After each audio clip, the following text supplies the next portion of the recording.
President Falme, Vice President Moulin, General Manager Willie Rossier, thank you on behalf of the Caribbean Tourism Organization for being here today. Avant de passer à ma présentation formelle, permettez-moi de dire en liminaire ce qu'est le tourisme en général et dans la Caraïbe en particulier. Pour beaucoup d'entre vous, vous êtes sans doute conscients que la Caraïbe est la région du monde la plus dépendante du tourisme. Ceci a un impact significatif sur nos œuvres actuelles et qui pourront avoir un impact sur les 10, 15, 20 ans à venir. Au sein de la CTO et au sein des produits et services de la CTO est très vaste, mais j'ai des éléments clés dont je voudrais vous entretenir de manière plus informelle, avant même la présentation. Nous, dans la Caraïbe, nous avons une opportunité extraordinaire qui consiste à embrasser, à prendre à bras le corps le changement. Notre réussite ou notre échec dépendra essentiellement sur notre capacité à prendre à bras le corps ces changements et ces opportunités dans la décennie de tourisme à venir. Le tourisme durable, d'après ce que j'ai pu voir par moi-même aujourd'hui et depuis les quelques heures, depuis mon arrivée en Guadeloupe, est une opportunité extraordinaire pour un partenariat dans la région. Et comme nous l'avons entendu, vous avez 7 zones. Et quelle diversité alors nous avons. Et ça, c'est notre richesse dans la Caraïbe, notre capacité de regarder à cette région française, hollandaise, espagnole, américaine. Quelle autre région dans le monde peut se prévaloir d'une telle opportunité et d'une telle diversité? Beaucoup d'entre nous examinent ceci comme une barrière, mais pour moi, c'est une manière incroyable de pouvoir vendre des vacances sans fin dans notre région. L'expérience que je peux faire ici en Guadeloupe est différente de celle qu'on peut avoir à la Barbade, différente de celle qu'on pourrait avoir aux îles Vierges américaines. Donc, quelle extraordinaire opportunité véritablement pour nous de pouvoir cibler un touriste qui correspond au profil, qui a la capacité financière et qui peut passer d'île en île selon ses vacances annuelles. Et ce que souvent nous examinons comme un défi, en fait, on devrait le voir comme une opportunité, à savoir comment voir la diversité de la région et la vendre aux partenaires européens, aux partenaires américains, canadiens, ainsi qu'aux touristes nouveaux qui émergent et qui viennent donc de l'Orient et du Moyen-Orient et de l'Extrême-Orient. Le tourisme a une telle capacité de bâtir les capacités dans la région. C'est la source numéro 1 pour alléger la pauvreté. Le tourisme a aussi cette capacité de générer du travail pour notre force de travail et pour les femmes en particulier. Ceci est un élément positif pour des économies en expansion. CTO, qui est CTO et que faisons-nous? Nos membres sont essentiellement des gouvernements, des compagnies aériennes, des alliés, des partenaires et des agences de voyage. Mais oui, ça existe encore, les agences de voyage. Ici, voici les pays et territoires membres de la CTO. Nous avons aussi des membres affiliés de diverses organisations. C'est très positif, puisque lorsqu'on discute du tourisme, on ne peut pas se contenter de parler uniquement à la dimension gouvernementale. Le secteur privé est une composante critique pour votre pays, pour la région et dans chaque territoire. Voici certaines des organisations avec lesquelles la CTO a des membres affiliés. En numéro 1, bien sûr, c'est CHA, parce que la CHA aussi, avec CTO, a le rassemblement le plus large des entreprises du secteur privé. Je vais vous parler par la suite du partenariat entre CTO et CHA. Et pourquoi est-ce que ce partenariat est important? Ensuite, je vais rapidement passer en revue certaines de ces slides et je vais essayer de respecter le temps qui m'est alloué, mais je crois qu'il est important que nous ayons un dialogue avant tout ici et que vous ayez l'opportunité de poser des questions. Donc, la vision de la CTO, c'est quoi? C'est de faire tout au long de l'année, faire de la Caraïbe la destination de choix. C'est important pour deux raisons. Parce que trop souvent, nos entreprises, c'est essentiellement entre décembre, mai, voire avril. C'est très saisonnier. Donc, il faut investir et s'assurer que nous avons de l'emploi et des opportunités sur une base annuelle.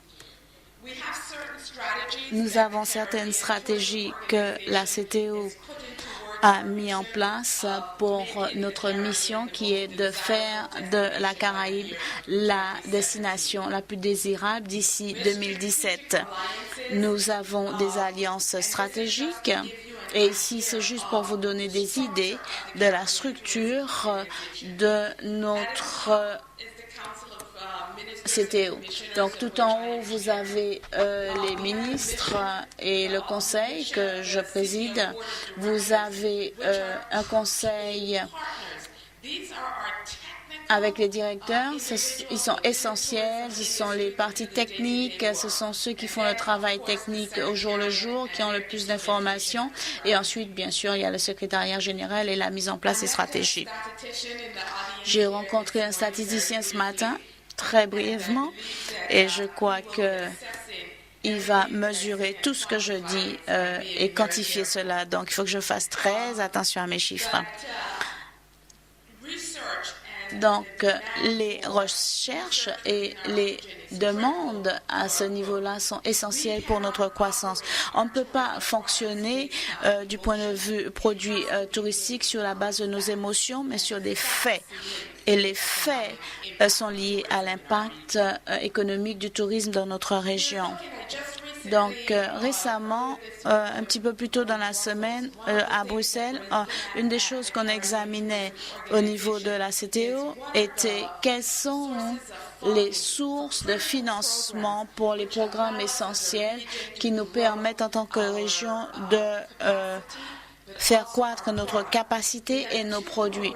Nous avons deux programmes dont on a été très fiers, deux programmes au niveau de l'Union européenne pour 6 îles pilotes, à savoir donc la satisfaction des visiteurs. C'est très important pour moi parce que tant qu'on n'aura pas augmenté le standard en fait de nos services jusqu'à ce qu'on ait un produit de qualité, quelle que soit la destination, que ce soit Trinidad ou les Bahamas ou les Bermudes, nous ne serons pas en réussite si on n'a pas ce produit de qualité uniforme.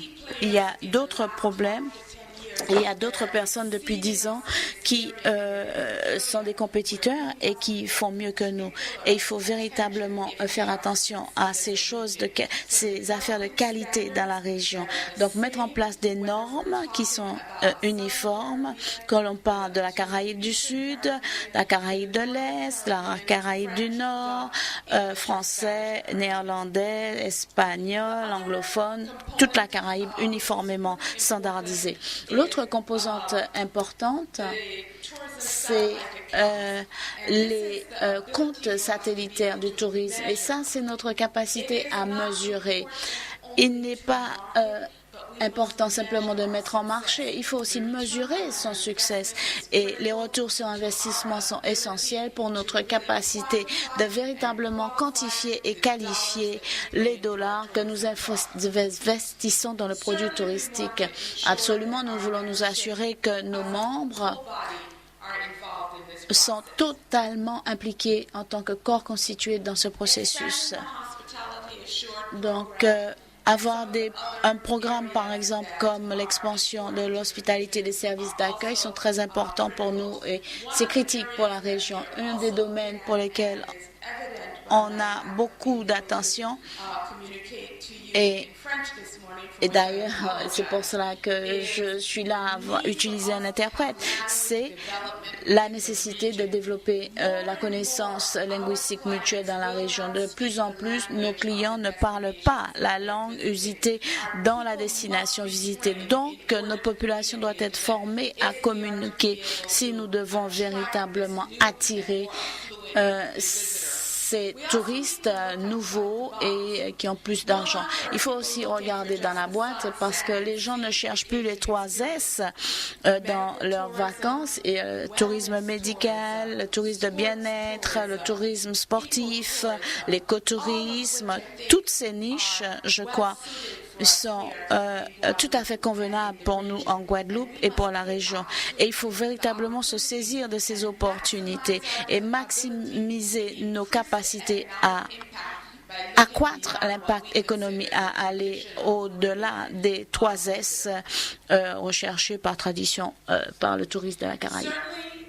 Assurément, nous savons que les arrivées dans, par exemple, nous savons que c'est la Grande-Bretagne pour les îles britanniques, nous c'est les Américains pour donc les îles Vierges américaines et vous c'est la France. Toutefois, si véritablement nous devons faire croître sur une base annuelle notre produit touristique, il faut ouvrir les frontières de notre marketing par rapport aux populations de visiteurs usuels. C'est extrêmement important. C'est important parce que pour que nous puissions avoir ce tourisme, non pas saisonnier, mais sur toute l'année, il faut chercher à aussi avoir le touriste, par exemple, de la Grande-Bretagne qui normalement va uniquement dans les anciennes colonies britanniques, mais qui n'est jamais allé en Guadeloupe, ou l'Américain qui va aux îles Vierges, mais jamais ici. Et en fait, je voudrais faire des compliments à Monsieur Willie Rosier et ses collaborateurs parce que vous êtes par la BBC, en fait, la BBC, vous avez pu en fait toucher des touristes potentiels qui auparavant n'auraient jamais pensé à la Guadeloupe. Ce sont ces choses que nous devons faire pour que nous aussi nous puissions trouver de nouvelles sources et débouchés pour nos affaires. Il nous faut aussi accroître notre capacité à examiner la manière de faire le marketing, à savoir, parce que ça c'est très important. Il ne s'agit pas simplement d'être adéquat en ayant simplement de la pub dans un magazine chic ou simplement de la pub de la télévision. On n'a pas vraiment l'argent. Maintenant, il faut trouver les nouveaux véhicules, par exemple en ligne, l'Internet et une des composantes essentielles et les médias sociaux et notre présence sur ces médias sociaux est fondamentale. Maintenant, je vais sauter certaines diapos parce que je veux m'assurer avant tout qu'on ait le temps d'échanger. Mais je vais simplement vous dire le dernier élément, le dernier point, c'est les faits de la diaspora caribéenne. Et je crois qu'une des choses qu'il nous faut véritablement faire, c'est vraiment examiner cette diaspora dans tous les pays du monde et comment véritablement on peut utiliser ce groupe passionné et intense avec des besoins pour les faire visiter nos pays. Je crois que cette opportunité est sous-utilisée à l'heure actuelle. Nous avons aussi parlé du développement des produits et de la durabilité et d'avoir plus de membres dans la CTO et cette capacité à mieux travailler ensemble. On travaille de manière consistante sur des programmes élaborés pour nous permettre d'améliorer les produits de chaque pays membre de la région. Si vous n'avez pas participé à la conférence sur le tourisme durable de la CTO, je vous encourage à le faire. En tant que directrice, présidente, la première conférence était à Trinidad en avril. C'est la première fois que j'y participais. Et il y a toujours eu, en fait, des ressortissants des îles Vierges américaines qui y allaient, mais jamais moi. Et j'étais absolument éberluée de voir les produits, les services, les capacités que nous avons ici d'utiliser tout ce qui est petits producteurs et aussi tout ce qui est manuel, en fait, pour les intégrer dans ce développement touristique, parce que le nouveau touriste cherche une nouvelle expérience. Il veut connaître la population et ça donne aussi de l'énergie pour que notre population puisse entrer dans cette industrie et ça aide à soulager la pauvreté et c'est un levier très important. Si ça ne touche pas notre population, si ça n'améliore pas la vie de nos populations, alors c'est qu'on a échoué dans notre travail. Donc, les artisans doivent être associés. Une des choses que nous avons faites récemment avec la CTO, c'est qu'il y a un vice-président sur le Conseil des ministres dans chacun des pays, ou en tout cas des régions et des sous-régions de cette région. Et c'est important parce qu'un de mes buts est de s'assurer que chaque segment de nos membres a son mot à dire sur le fonctionnement de l'organisation. En fait, un des premiers changements que j'ai fait lorsque je suis arrivée, ça a été de demander au secrétaire général de s'assurer que tous les communiqués de presse sont faits dans toutes les langues mères de nos pays membres. C'est important de reconnaître la diversité de nos membres et de s'assurer que tout le monde peut être informé dans sa langue et est convenablement représenté. Pour vous donner maintenant un certain nombre de chiffres, de nombres, alors ici ce sont des visiteurs de séjour et c'est parce que ce soir on va parler des visiteurs de croisière, mais ici pour les chiffres de visiteurs et touristes de séjour, on a eu 24,8 millions en 2012. Et on pense qu'on devrait avoir une augmentation de 4,5% au-delà donc du taux mondial qui est de 3,8, mais c'est encore très lent. Ça veut dire que véritablement il faut aller plus loin. Et donc c'est là qu'il y a notre opportunité parce que les arrivées de la Caraïbe représentent 2,8% des arrivées du monde. C'est là qu'il faut capturer beaucoup plus de cet segment de marché. Et il faut aussi nous assurer qu'on est au moins en ligne avec le taux de croissance mondial, mais ce n'est pas l'objectif final. Il faut simplement que la Caraïbe, en fait, ce qui nous intéresse, c'est qu'on aille de plus en plus vite. Et ceci parce qu'on a une énorme diversité dans notre région. Hier soir, au dîner, on a un peu parlé des défis, à savoir qu'une Caraïbe, une voix, une mer est importante pour reconnaître que ceci peut être un défi, à savoir notre capacité de mettre en marché la région. Mais je pense que ce n'est pas un défi, c'est une opportunité de montrer au monde qu'ils peuvent avoir beaucoup de visites dans la Caraïbe et chaque fois vivre quelque chose de différent sur la base de l'île qu'ils vont visiter dans la région. Autre domaine d'importance fondamentale pour la région et une des choses que j'ai effectué lorsque je suis devenue présidente de la CTO, c'est de mettre en place un groupe de travail sur l'aviation. Je crois que c'est important à deux niveaux. Les déplacements intra-Caraïbes, l'accessibilité de la Caraïbe, la capacité de minimiser les réglementations, tout en respectant tout ce qui est mesures de sécurité, et encore plus important, Il s'agit d'avoir une expérience de service consommateur pour lesquels nous voulons que nos touristes aient vraiment des souvenirs très positifs. Et ça, c'est extrêmement important pour la croissance intra-Caraïbe. Pensez-y un peu. Je peux être un touriste qui vient en Guadeloupe. Je peux aussi visiter Saint-Martin et avoir 2 expériences, Saint-Martin. Et je peux aussi visiter la Barbade et encore une autre expérience. Et ça, c'est vraiment des opportunités incroyables pour nous de mettre un écrin sur ce terme de diversité et de variation. Mais on ne peut le faire que si nous avons de bonnes connectivités aériennes dans la région. Et ceci est fondamental.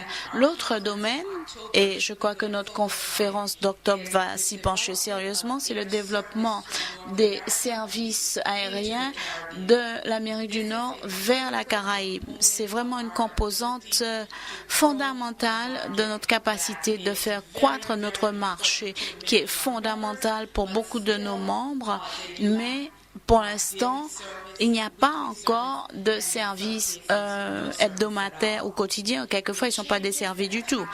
Les changements qui sont en train de se mettre en place à Porto Rico avec American Eagle ont un impact significatif sur la connectivité de la région avec l'Amérique du Nord, puisque l'Amérique du Nord reste encore un réservoir très important. Et je crois que pour vous, en Guadeloupe, c'est un potentiel extraordinaire pour attirer de nouvelles affaires.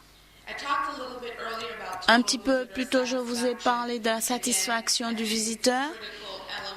Donc, je crois que c'est un élément aussi important de ce que la CTO peut faire, mais c'est aussi très important pour nous quant à notre capacité à capturer ce même visiteur et le faire revenir encore et encore dans la région.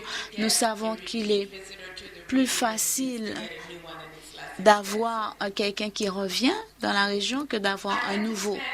Et c'est aussi moins cher. Et les dernières minutes qui me restent, sur ma présentation formelle, je voudrais vous parler de la Société de développement du tourisme caribéen. C'est un partenariat entre CTO et CHA, qui est un organe privé entre les hôteliers et CTO public. Donc, ce partenariat est fondamental. En fait, c'est si important parce que puisque je viens de 20 ans d'expérience sur le côté secteur privé, je comprends très bien que le gouvernement, certes, a son rôle et que, assurément, nous avons la capacité d'aider dans le cadre, mais que c'est véritablement le secteur privé qui va véritablement être le moteur pour attirer ce développement économique. Et c'est fondamental si on veut emmener notre produit à un autre niveau. Les défis, on en a parlé, des taux d'occupation dans la région, 65%. Nous savons que les navires de croisière ne quittent pas les ports s'ils ne sont pas à 100%. Et ça devrait être notre but. Une des raisons pour lesquelles la CTO avec les autres organes du tourisme collaborent, c'est parce que nous avons eu des résultats qui disent que chaque fois qu'on a collaboré, ça a marché. En 1993, il y a eu une campagne où il y a eu 50 millions et on a vu une percée. Et en 2002, lorsque nous avons fait un programme de même type de 10 millions de dollars, encore une fois, on a vu une montée, une poussée sans précédent du tourisme. Donc, nous savons que le marketing régional fonctionne parce que bien que nous soyons différents, le point central est sur la Caraïbe en général. Et donc, chaque région en bénéficie. Et il faut vraiment qu'on entre là-dedans. Et c'est là que c'est vraiment enthousiasmant pour moi. C'est cette opportunité que nous avons un accroissement de taux d'occupation général jusqu'à 90 voire 100%. Ça nous permet de nous concentrer sur l'expérience du tourisme et et accroître en fait toutes les composantes de notre expérience touristique. Ça nous permet aussi de créer des économies d'échelle avec de nouveaux clients et c'est totalement partie de notre caribbeantravel.com qu'on a lancé en février. Il ne s'agit pas d'un site web simple, hein. C'est une innovation sur tout Caraïbes et ça permet à la Guadeloupe, la Martinique, les îles Vierges américaines, la Barbade, tous les pays peuvent avoir une plateforme égalitaire dans cet espace et sa capacité à promouvoir sa région. Et véritablement, si vous n'avez jamais visité ce site, caribbeantravel.com, de le faire. La plateforme, encore une fois, c'est l'utilisation de la technologie web, mais nous ne sommes pas stagnants. Nous investissons. Nous avons véritablement un accès pour les ordinateurs de bureau, les tablettes, les téléphones. On suit en fait toutes les tendances et on cherche à voir comment les gens font leurs réservations et on entre là. Et lorsque, par exemple, avec les logiciels de localisation géographique et de cartes, les gens peuvent dire où est-ce qu'ils étaient. Et vraiment, ça fait partager l'expérience et faire connaître le pays. On s'assure que chaque pays et chaque hôtel dans votre pays a la capacité d'être un partenaire dans ce site et l'améliorer dans la mesure où ils verront que c'est bénéfique pour leurs produits et ça le sera. Donc je voudrais terminer en vous donnant simplement un petit clin d'œil sur Caribbean Travel. Ici sur le nouveau site, donc regardez donc la Guadeloupe, allez-y, vérifiez que tous ceux qui sont dans l'industrie sont là, pas simplement les hôteliers, mais les attractions, les activités. Et c'est comme ça, en fait, qu'on peut gagner du terrain et s'assurer que l'ensemble de la population fait partie du tourisme pour l'amélioration de la région tout entière. Nous allons réussir lorsque nous aurons tous nos partenaires et tous nos plans en place. Nous y travaillons de manière acharnée. C'est un élément très important pour nous. Et on regarde aussi les partenariats en dehors de la région pour les financements et pour les partenariats de manière générale. De manière générale, pour aller très vite, je dirais que voici donc les étapes suivantes pour la Société de développement de la CTO. Au centre, au cœur, il y a le fait que nous voulons augmenter le nombre de touristes qui viennent dans notre région, qui viennent dans chacune de nos îles et nous assurer que nous faisons vraiment notre meilleur pour augmenter le niveau de vie pour la population de notre région. Encore une fois, nous voulons nous assurer que d'ici 2017, la Caraïbe soit la destination la plus désirable sur toute l'année, la plus chaude. La vie a besoin de la Caraïbe et nous avons besoin que la Caraïbe travaille ensemble afin de réussir, pas simplement pour aujourd'hui, mais dans 5, 10 et 20 ans à compter d'aujourd'hui. Je vous remercie. Au revoir.